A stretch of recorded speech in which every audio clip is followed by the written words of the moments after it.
Talaga nga. Tulong! Kulit mo ah. Yan, dyan ka. Umayos ka sa daan mo ha. Ayan. Ganito nga guys, maghahakot ulit nga kami ng kopra. 3 kalabaw. Nadala namin. Yan, lagi kong guide. Yun ang kasama ko lagi.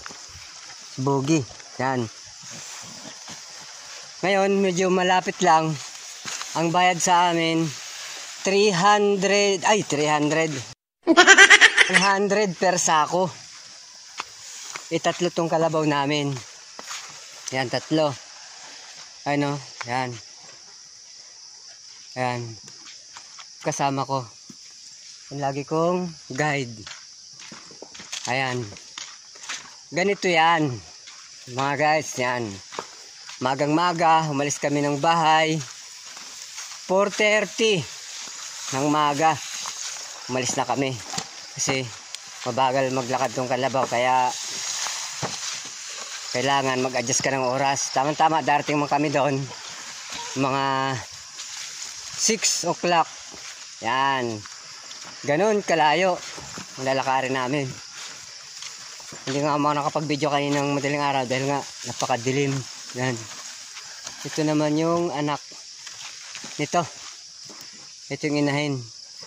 Ang tawagin sa amin mga nganak. Yan. Nakikipagmaritisan ka pa talaga. Hindi ka naman ang kausap pa. Yan. Ganito nga yun. Ang kagandahan dito sa probinsya. Pag may alaga kang hayop, yan. Kailangan, kahit hayop yan, alagaan mo pa rin. Ayan nga sa Bible, di ba? Sabi nga, nakasulat doon.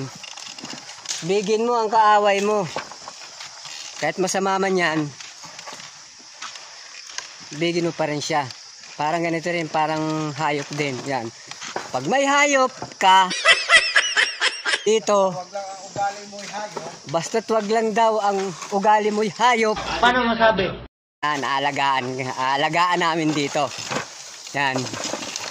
Basta't may hayop kang alaga. Hayop ka.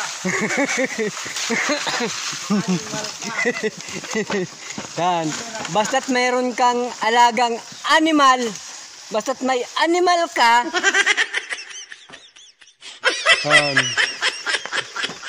Kasana ang trabaho sa'yo. yan. Basta't mayroon kang alagang hayop, yan. Kikita ka rito guys. Yan. Mamaya, makikita nyo mamaya kung ano. Maghahakot kami ng kopra. Ganun trabaho dito ni Pastor sa probinsya. Kasi dito sipag at tiyaga.